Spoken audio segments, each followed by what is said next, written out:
Welcome to the Learning Pines YouTube. We hope this video helps. Park on level ground, set the parking brake, chock the rear wheels, and loosen the front lug nuts before lifting the car. Use a hydraulic jack and jack stands rated for your Audi A5 weight, and position stands under the reinforced points behind the lower control arms.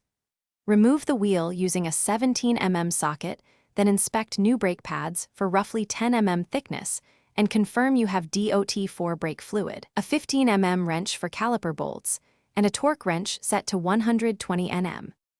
Retract the caliper piston slowly with a C-clamp or dedicated caliper tool while keeping the brake fluid reservoir cap removed to relieve pressure.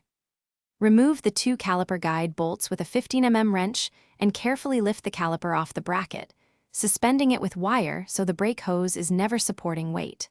Pull out the old pads, remove anti-rattle clips, clean the caliper bracket with a wire brush, and inspect the rotor for wear and minimum thickness before continuing. Apply a thin film of high-temperature brake grease to the pad backing and contact points on the bracket, then slide the new pads into place with the wear indicator oriented outward.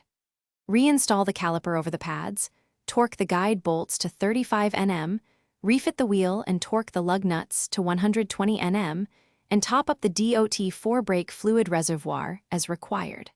Pump the brake pedal until firm to seat the pads. Perform a slow test drive while checking for leaks, noise, and even stopping, and recheck torque after the first short trip. Thanks for watching. Consider subscribing if we helped you.